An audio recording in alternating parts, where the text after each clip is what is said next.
Assalamualaikum warahmatullahi wabarakatuh, sahabat. Apakah Anda pernah merasa bahwa sholat hanya menjadi rutinitas harian yang terasa biasa saja? Seolah-olah gerakan rukuk dan sujud hanya serangkaian tindakan yang diulang-ulang tanpa makna yang dalam. Banyak di antara kita mungkin telah melakukannya selama bertahun-tahun. Tapi tahukah Anda bahwa ada rahasia mendalam tentang ibadah ini yang pernah diungkapkan oleh Rasulullah? Sebuah rahasia yang seringkali terlewatkan dan bahkan ditinggalkan oleh banyak orang. Rasulullah yang selalu mengajarkan kita tentang keutamaan setiap amalan, tidak pernah menyembunyikan betapa besar makna yang terkandung dalam setiap detik sholat kita. Bahkan beliau pernah mengatakan bahwa sholat adalah tiang agama kita. Tapi apa sebenarnya yang membuatnya begitu penting hingga menjadi pijakan utama bagi kita sebagai umat Islam? Di video kali ini, kita tidak hanya akan membahas apa saja rahasia sholat yang sering diabaikan, tapi juga bagaimana Rasulullah mengamalkannya dan mengajarkan kepada para sahabatnya. Kita akan menyelami makna setiap gerakan, setiap bacaan, dan setiap detik yang kita habiskan di hadapan Allah Subhanahu wa Ta'ala.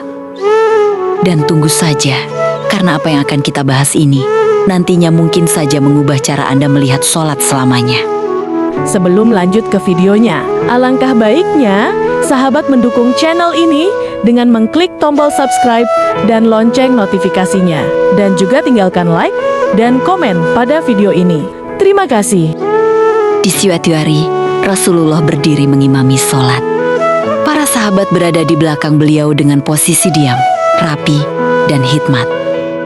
Namun setelah sholat selesai, Rasulullah tidak langsung bangkit seperti biasanya. Beliau terlihat menunduk sejenak, lalu bersabda dengan suara yang membuat hati para sahabat bergetar. Sungguhnya seseorang bisa sholat namun tidak ditulis baginya dari sholat itu, kecuali 1/10-nya, atau 1/9-nya, atau 1/8-nya. Hadis riwayat Abu Dawud.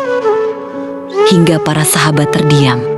Sholat yang mereka kira sempurna ternyata bisa kosong di sisi Allah. Bahkan sholat yang berdiri, tapi hatinya pergi, dijelaskan Rasulullah bahwa tubuhnya berdiri menghadap kiblat, bibirnya membaca ayat, tangannya tak bergerak, namun hatinya sibuk dengan dunia. Dirinya sholat tapi pikirannya ke harta, urusan, luka, rencana, dan dunia yang tak dibawanya mati. Maka Rasulullah bersabda, yang pertama kali diangkat dari umat ini adalah kehusyukan dalam sholat. Hadis riwayat Tabrani. Sholat masih ada, gerakan masih lengkap, namun ruh sholat telah pergi. Dan perumpamaan yang mengguncang. Rasulullah pernah melihat seseorang sholat dengan gerakan cepat, tergesa-gesa, dan tak tenang.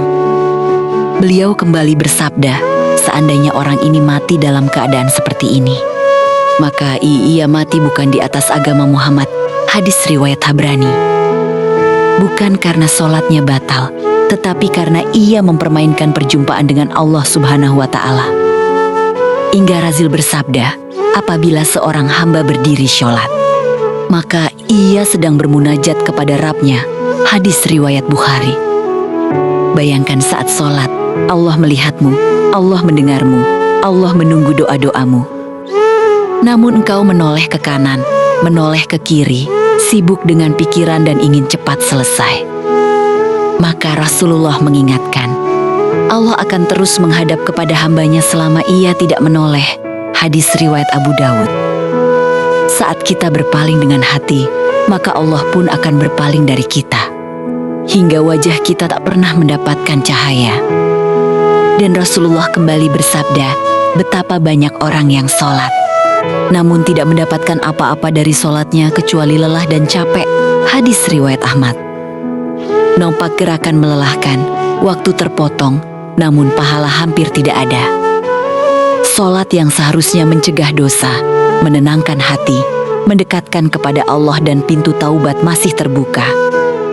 Saat itu Rasulullah tidak datang untuk mematahkan harapan.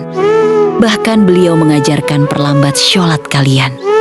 Fahami bacaan, sadari bahwa setiap takbir adalah perpisahan dari dunia. Setiap salam adalah kembali dengan bekal pahala. Beliau bersabda, sholatlah kalian seakan-akan itu sholat terakhir kalian. Hadis riwayat Ahmad.